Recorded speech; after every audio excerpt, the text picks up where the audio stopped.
Hello everyone, welcome back to Xylem Learning. It's me, your JD sir. Definitely നമ്മൾ ഇന്ന് ചെയ്യാൻ പോകുന്ന ഒരു അടിപൊളി ആക്ടിവിറ്റി ആണ്. നിങ്ങൾക്ക് ഇനി വരാനിരിക്കുന്ന എക്സാമിൽ 100% എക്സ്പെക്റ്റബിൾ ആയിട്ടുള്ള ഒരു ക്വസ്റ്റ്യനുമായിട്ടാണ് ഞാൻ വന്നുള്ളത്. നമുക്ക് നോക്കാം. Comprehension based question. ഇത് മക്കളെ ഞാൻ വീണ്ടും ഉറപ്പിച്ച് പറയുകയാണ്, ഇത് എന്തായാലും നിങ്ങളുടെ വരാനിരിക്കുന്ന എക്സാമുകളിലൊക്കെ ചോദിക്കുന്നതാണ്. കാരണം എന്താ വെച്ച് കഴിഞ്ഞാൽ ഒരു സെന്റൻസ് കൊടുക്കും, ഒരു സ്റ്റോറിയോ അല്ലെങ്കിൽ ഒരു പോം എന്തെങ്കിലുമൊക്കെ കൊടുത്തിട്ട് അത് ബേസ്ഡ് ആയിട്ട് കുറച്ച് ക്വസ്റ്റ്യൻ ചോദിക്കും, അതിൽ നിന്ന് കുറച്ച് ക്വസ്റ്റ്യൻ ചോദിക്കും, അല്ലെങ്കിൽ കുറച്ച് പിക്ചർ എങ്കിലും കൊടുത്തിട്ട് അതിൽ നിന്ന് കുറച്ച് ക്വസ്റ്റ്യൻ ചോദിക്കും. നമുക്ക് അടിപൊളിയായിട്ട് പാസ് ആവണം. ട്രിക്കും അല്ലെങ്കിൽ അതുപോലത്തെ ഒരു ആക്ടിവിറ്റി നമ്മൾ പ്രാക്ടീസ് ചെയ്ത് കാണിക്കുകയാണ്. ഇതുപോലത്തെ ആക്ടിവിറ്റീസ് ഒക്കെ ഡെഫിനറ്റ്ലി നിങ്ങൾ എന്താക്കുക, ഞാൻ ആൻസർ പറയുന്നതിന് മുമ്പ് തന്നെ നിങ്ങൾ ആൻസർ പറയുകയാണെങ്കിൽ എന്തായിരിക്കും നിങ്ങൾക്ക് അത് കൂടുതൽ ചെയ്ത് ആ ഒരു എക്സാം അടിപൊളിയായിട്ട് പാസ് ആവാനുള്ള ആ ഒരു ഗ്രേഡ് ഫുൾ ഗ്രേഡ് കിട്ടാനുള്ള ആ ഒരു അവസരം നിങ്ങൾ ലഭിക്കുന്നതാണ്. ഓക്കെ ആണല്ലോ, സെറ്റ് ആണല്ലോ, പൊളിക്കല്ലേ? ഫസ്റ്റ് കണ്ടോ, first activity one, reading comprehension. നിങ്ങൾക്ക് വായിക്കാൻ അറിയോ, വായിച്ചതൊക്കെ മനസ്സിലാവാൻ അറിയോ എന്ന് വേണ്ടിയിട്ടുള്ള ഒരു ക്വസ്റ്റ്യൻ ആണ്. Reading comprehension. Read the following story and answer the question given below. താഴത്തൊരു ഒരു സ്റ്റോറി കൊടുത്തിട്ടുണ്ട്, അതിൽ നിന്ന് കുറച്ച് ക്വസ്റ്റ്യൻ ചോദിക്കുന്നതാണ് പറയുന്നത്. നമുക്ക് നോക്കാം. കണ്ടോ, ഒരു ഡോഗ് ഇവിടെ ഉണ്ട്. ആ ഡോഗിന്റെ എന്തൊക്കെയോ കാണുന്നുണ്ട്, ഒരു കിണറൊക്കെയാണ് അല്ലെ. A mother dog and puffs live in A beautiful farm. ഒരു അമ്മ ഡോഗും അതുപോലെ തന്നെ കുറെ പപ്പീസും, കുറെ അമ്മയുടെ ആ ഒരു അമ്മ ആ ഡോഗിന്റെ കുട്ടികളും താമസിച്ചിരുന്നു ഒരു ബ്യൂട്ടിഫുൾ ഫാമിൽ താമസിച്ചിരുന്നു കേട്ടോ. ഇത് was A small well in the farm. ആ ഫാമിൽ ചെറിയൊരു കുളം ഉണ്ടായിരുന്നു. കുളമല്ല, ഒരു എന്താണ്, ഒരു വെൽ, ഒരു കിണറുണ്ടായിരുന്നു. The mother dog told the pups not to go near the well. ആ ഒരു കിണറിന്റെ അടുത്തേക്ക് പോകരുത് മക്കളെ എന്ന് പറഞ്ഞിരുന്നു അമ്മ dog. Okay, well play around it. അതിന്റെ ചുറ്റും കളിക്കൊന്നും ചെയ്യരുത്, അതിന്റെ അടുത്തേക്ക് പോവുകയൊന്നും ചെയ്യരുത് പറയുന്നു. One of the pups thought of going near the. അങ്ങനെയാണെ ഒന്ന് പോയി നോക്കാം. സ്ഥിരം നമ്മുടെ പരിപാടിയിലെ ഓക്കെ, അങ്ങോട്ട് പോറത് പറഞ്ഞിട്ട് അപ്പൊ അതുകൊണ്ട് അങ്ങോട്ട് പോയി നോക്കാന്ന് കരുതി. He went near the well and looked inside. അങ്ങനെ പിന്നെ കുളത്തിന്റെ അടുത്തേക്ക് പോയി നിന്നിട്ട് കുളത്തിൽ ഇങ്ങനെ താഴോട്ട് അങ്ങനെ നോക്കി. ഓക്കെ, അതിന്റെ ഉള്ളിലോട്ട് നോക്കി. He so his reflection and thought that it was another dog. എന്നിട്ട് നമ്മൾ കുളത്തിലേക്കോ കിണറിലേക്കോ നോക്കുന്ന സമയത്ത് വെള്ളത്തിൽ നമ്മുടെ സെയിം ഫേസ് കണ്ണാടിയിൽ നോക്കുന്നത് പോലെ റിഫ്ലക്ട് ചെയ്യോ. അങ്ങനെ നോക്കിയപ്പോ അവിടെ വേറൊരു ഡോഗ് അതൊക്കെ കിടക്കുന്നത് അല്ലേ. അങ്ങനെ എന്നിട്ട് എന്തായി, the pup barked at the dog. ആ ഡോഗിനെ എന്ന് പറഞ്ഞിട്ട് ബാർക്ക് ചെയ്തു, കുരച്ചു. Okay, he heard back a huge barking sound.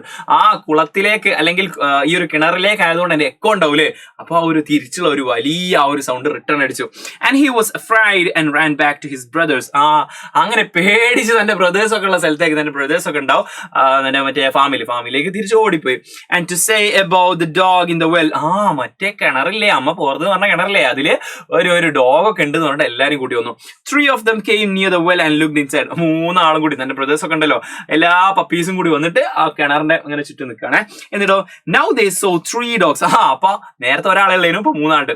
സംഭവം ഇങ്ങനെ കാര്യം മനസ്സിലായല്ലോ. Okay, they waved at the dog. ആ ഡോഗിനെ നോക്കിയിട്ട് എല്ലാവരും എന്താക്കി, കൈ കാണിച്ച് ഹേ ഹലോ ഹായ് എന്ന് പറഞ്ഞ. The dogs in the well too waved.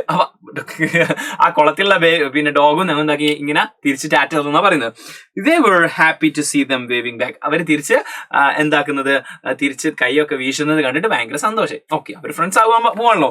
Okay, now the puppies barked at the reflection. ആ ഒരു റിഫ്ലക്ഷനെ നോക്കിയിട്ട്, ആ പ്രതിബിംബത്തെ നോക്കിയിട്ട് അവരെന്താക്കി, കുരച്ചു, റിഫ്ലക്ട് ചെയ്തു. ഓക്കെ, മീൻസ് ആക്ച്വലി ബാർക്ക് ചെയ്തു എന്ന് പറഞ്ഞ 3 പേരും അങ്ങനെ കുരച്ചു.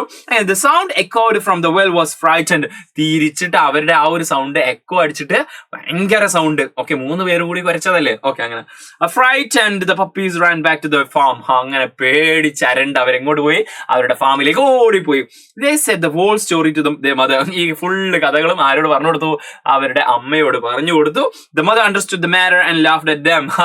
ഈ സംഭവങ്ങളൊക്കെ മനസ്സിലായി അമ്മ എന്താക്കി, ചിരിച്ചു അല്ലെ. അമ്മക്ക് ചിരി വന്നു, അമ്മ ഒന്നായി ചിരിച്ചു. the puppies too laughed. പപ്പീസും ചിരിച്ചു without knowing what had happened. അമ്മ ചിരിച്ചേ കണ്ടിട്ട് അവരും ചിരിച്ചു. അവർക്ക് മനസ്സിലായില്ല എന്താ സംഭവിച്ചത്, പക്ഷെ അമ്മക്ക് മനസ്സിലായി അത് റിഫ്ലക്ഷൻ ആണെന്ന് മനസ്സിലായി. ഓക്കെ, ഇങ്ങനെ ഒരു സ്റ്റോറി തരും, പക്ഷെ നമുക്ക് ടാസ്ക് എന്താന്ന് വെച്ച് കഴിഞ്ഞാൽ ഇനി നമ്മൾ എന്താക്കണം, ഇതിന്റെ ആൻസർ കണ്ടുപിടിക്കണം. ട്രിക്ക് പറഞ്ഞുതരാം. ഇത് ഇത്രയും ഒരു പാരഗ്രാഫ് തന്നു. ഓക്കെ, കഥ നന്നായിട്ട് മനസ്സിലാവുന്ന രീതിയിൽ നന്നായിട്ട് വായിച്ചു നോക്കാം. കൂടുതൽ സമയം എടുക്കണ്ട, ഒരു ട്രിക്കോട് കൂടി നമുക്ക് എന്താക്കാം, ആൻസർ കണ്ടെത്താം. ഓക്കെ, ഇത് നമ്മൾ വായിച്ചു. ഇനിയുള്ള ക്വസ്റ്റ്യൻ ആണ്, what did the mother dog tell the puppies. പപ്പീസിനോട് ആ മദർ ഡോഗ് എന്താണ് പറഞ്ഞത്? ഓക്കെ, ഇവിടെ കുറെ ഓപ്ഷൻസ് ഉണ്ട്. Not to go near the well, ആ ഒരു കിണറിന്റെ അടുത്തേക്ക് പോവരുത്. നോട്ട് ടു ബി ഫ്രൈറ്റൻ, പേടിക്കരുത്. Not to play in the ഫാമിൽ കളിക്കരുത്. Not to jump into the well, ആ ഒരു കിണറിലേക്ക് ചാടരുത്. ഇതിപ്പോ ചിലപ്പോൾ അർത്ഥം പറഞ്ഞുകൊണ്ട് നിങ്ങൾക്ക് ഈസി ആയിട്ട് കിട്ടും. ഇപ്പൊ എക്സാം ഹാളിൽ ഇപ്പൊ അർത്ഥം പറഞ്ഞു തരുന്ന ആരും ഇല്ലെങ്കിലോ, ഓക്കെ, അപ്പൊ ഒരു ഐഡിയ ഉണ്ട്, ട്രിക്കാണ് ഇത്. നിങ്ങൾ മാത്രം യൂസ് ചെയ്താൽ പോരാ, നിങ്ങളുടെ ഫ്രണ്ട്സിനും യൂസ് ചെയ്യണം. സോ എല്ലാവർക്കും ഷെയർ ചെയ്ത് കൊടുക്കാം, മറക്കണ്ട. ഈ ഒരു ലിങ്ക് അങ്ങോട്ട് ഷെയർ ചെയ്ത് കൊടുക്കാം. ഓക്കെ, എന്താണ് മദർ ഡോഗ് പപ്പീസിനോട് പറഞ്ഞത്? അവിടെ mother dog tell her what, ഈ വാട്ട് ഡിഡ് ഒക്കെ എന്തൊക്കെ ഒഴിവാക്കാം. എന്നിട്ട് the mother dog tell her puffs എന്നുള്ളത് നോക്കാം. Okay, mother dog tell her puffs, ആ ഒരു സെയിം സെന്റൻസ് ദാ എവിടെയോ ഉണ്ടോ എന്ന് ഇങ്ങനെ നോക്കുക. Mother dog her pups leave, okay, അതൊന്നും അല്ല. Okay, mother dog told the pups, pups നമ്മളെ തിന്നുന്ന പപ്സ് അല്ല, പപ്പീസിന്റെ ഇതാട്ടോ, പപ്പീസ്, കുട്ടികൾ. ഓക്കെ, നായ്ക്കുട്ടികൾ. Okay, pups not to go near the well, കിണറിന്റെ അടുത്തേക്ക് പോവരുത്. ആവശ്യം ഇടയുള്ളത് not to go near the well. Yes, that's answer. അതാണ് മക്കളെ കറക്റ്റ് ആൻസർ. ഐഡിയ കിട്ടിയോ? ഈ ഒരു ട്രിക്ക് യൂസ് ചെയ്തിട്ട് ബാക്കിയുള്ള എല്ലാത്തിനെയും ക്വസ്റ്റിനെ ആൻസർ ചെയ്യണം. ഇത് ഞാൻ കാണിച്ചെന്നു, മറ്റേതൊക്കെ എന്താക്കുക ജസ്റ്റ് നിങ്ങൾ ട്രൈ ചെയ്യാം, ഞാൻ ആൻസർ പറയുന്നതിന് മുമ്പ്. ഓക്കെ, നെക്സ്റ്റ് ക്വസ്റ്റ്യൻ ഇതാണ്. ഇപ്പൊ ഇവിടെ പോസ് ചെയ്തിട്ട് ആൻസർ പറഞ്ഞോ. ഓക്കെ, പാരന്റ്സ് ആണെങ്കിൽ അവരെ ഹെൽപ്പ് ചെയ്യാം. Okay, what did the pup see in the well, കിണറിൽ അവരെന്താ കണ്ടത്? ഈസി, ഇതിനൊന്നും ഓപ്ഷൻ കൂടി വേണ്ട സാറേ. ഓക്കെ, എ ഫാമർ, ഒരു കർഷകനെയാണോ? എ ഡോഗ്, ഒരു ഡോഗിനെയാണോ? എ മങ്കിയാണോ? എ ഫ്ലവർ, ഒരു പൂവാണോ? എന്തിനാ സാറേ ഇതിനൊക്കെ ഓപ്ഷൻ? ഇത് ഡോഗ് ആണ് അല്ലേ. Okay, next question. Why were the puppies frightened? എന്തിനായിരുന്നു പപ്പീസ് പേടിച്ചത്? On seeing the water in the well, കിണറിൽ വെള്ളം കണ്ടിട്ട്. കിണറിൽ പിന്നെ വെള്ളം അല്ലാതെ പിന്നെ എന്താ ഉണ്ടാവില്ലേ? On seeing another dog in the well, കിണറിൽ മറ്റൊരു ഡോഗിനെ കണ്ടിട്ട്. On thinking that the mother would scold, അമ്മ ചീത്ത പറയുന്നത് കരുതിയിട്ടാണോ? Okay, on hearing the sound from the well, വെല്ലിൽ നിന്നുള്ള ആ ഒരു സൗണ്ട് കേട്ടിട്ടാണോ പപ്പീസ് ഒക്കെ ഫ്രൈറ്റൻഡ് ആയത്? ഓക്കെ, എന്തായിരുന്നു? ജസ്റ്റ് ചിന്തിച്ചു നോക്കാം. ഓക്കെ, എന്തിനായിരുന്നു ഫസ്റ്റ് പപ്പീസ് ഫ്രൈറ്റൻഡ് ആയത്? എന്തായിരുന്നു? പപ്പീസ് എന്നാണ് പറഞ്ഞിട്ടുള്ളത്. പപ്പീസ്, എല്ലാ പപ്പീസും. ഓക്കെ, മറ്റൊരു ഡോഗിനെ കണ്ടതുകൊണ്ട് അവര് ഫ്രൈറ്റൻഡ് ആവേണ്ടിയുണ്ടോ? ഇല്ലല്ലോ. അവര് എന്താണ്? സൗണ്ട് കേട്ടപ്പോഴാണ് ഫ്രൈറ്റൻഡ് ആയത്. So that is the correct answer. T ആണ് കറക്റ്റ് ആൻസർ. നിങ്ങൾ പറഞ്ഞത് ശരിയാണ്. ചിലപ്പോൾ നമുക്ക് തോന്നും, ഓ ഇതാണോ seeing another dog in the well എന്നാണെന്ന് തോന്നും. പക്ഷെ അല്ല, അത് ഇവിടെ പപ്പീസ് ഉള്ളത് കൊണ്ട് പപ്പീസ് എല്ലാവരും കൂടി പേടിച്ചത്. അത് മറ്റൊരു പപ്പിയെ കണ്ടപ്പോൾ അവര് വേവ് ഒക്കെ ചെയ്ത് അവർ പേടിയൊന്നും ഇല്ലായിരുന്നു. പക്ഷെ സൗണ്ട് കൊണ്ട് കേട്ടപ്പോ പേടിച്ചു ഇല്ലേ. നെക്സ്റ്റ് ക്വസ്റ്റ്യൻ കണ്ടോളൂ. Why did the puppies run back to the ഫാമിലേക്ക് അവര് തിരിച്ചു ഓടിയ എന്തിനായിരുന്നു? Because they wanted to see the mother, അമ്മയെ കാണാൻ ഓടിയതാണോ? Because they were angry to see the dogs in the well, കിണറിലുള്ള ആ ഒരു പപ്പീസിനെ കണ്ട് ദേഷ്യം പിടിച്ചിട്ടാണ്. ആംഗ്രി എന്ന് പറഞ്ഞത്, ആംഗ്രി ദേഷ്യം പിടിച്ചിട്ടാണോ? Because they were frightened by the sound, ആ സൗണ്ട് കേട്ട് പേടിച്ചിട്ടാണോ? അല്ലെങ്കിൽ because it's was time to go to play, കളിക്കാനുള്ള സമയം ആയതുകൊണ്ടാണോ? ഈസിയാണ് സാറേ ഇതിന്റെ ആൻസർ ഒക്കെ. സ്ലൈഡ് ജസ്റ്റ് മാറിപ്പോയിട്ട് സോറി. ഓക്കെ, ഇതാണ് ഗൈസ് അതിന്റെ answer. Yes, because they were frightened by the sound, ആ സൗണ്ട് കേട്ടിട്ട് അവയൊന്നായിട്ട് പേടിച്ചു പോയിട്ടുണ്ടായിരുന്നു. That's right answer. ഓക്കെ, ഇനി നെക്സ്റ്റ് വൺ, ലാസ്റ്റ് ക്വസ്റ്റ്യൻ ആണ്. Suggest a suitable title of the story. ഈ ഒരു സ്റ്റോറിക്ക് നല്ലൊരു സ്യൂട്ടബിൾ ആയിട്ടുള്ള ഒരു ടൈറ്റിൽ, ഈ ഒരു സ്റ്റോറിക്ക് നല്ലൊരു ടൈറ്റിൽ നിങ്ങൾ പറഞ്ഞേ. നല്ലൊരു ടൈറ്റിൽ പറഞ്ഞേ. എന്തായിരിക്കും ഇതിന്റെ ടൈറ്റിൽ? ജസ്റ്റ് വേണമെങ്കിൽ നമുക്ക് പറയാം the puppies and well. Okay, puppies and well, പപ്പീസും അതുപോലെ തന്നെ കിണറും എന്ന് സിമ്പിൾ ആയിട്ട് കൊടുക്കാം.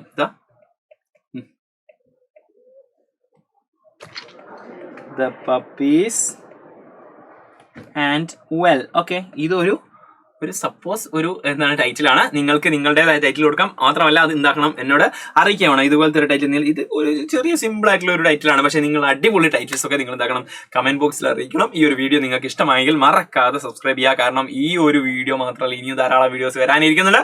ലൈവ് സെഷനുകളുണ്ട്, മറന്നുകൊണ്ട. കൂടാതെ നിങ്ങളുടെ ഏറ്റവും ഇത് ഉപകാരപ്പെടുന്ന ഏറ്റവും നല്ലൊരു ഫ്രണ്ട് ഉണ്ടാവും, അല്ലെങ്കിൽ നിങ്ങളുടെ ഫ്രണ്ട്സ് ഉണ്ടാവും, നിങ്ങളുടെ ക്ലാസ്സിലെ ടീംസ് ഉണ്ടാവും. അവർക്ക് എല്ലാവർക്കും ഷെയർ ചെയ്ത് കൊടുക്കുക. എക്സാമിന് ഉറപ്പായിട്ടും ചോദിക്കുന്ന ക്വസ്റ്റ്യൻ ആണ്. JD സാർ പറഞ്ഞെന്ന് പറഞ്ഞാൽ മതി. ഓക്കെ, ഇനി പേരറിയാത്ത ആൾക്കാർക്ക് എന്റെ പേര് ജംഷാദ്. ഓക്കെ, എന്റെ പേര് Jamshad and you guys can call me JD. Okay, നമുക്ക് മറ്റൊരു വീഡിയോ ആയിട്ട് വീണ്ടും കാണാം. Thank you, by.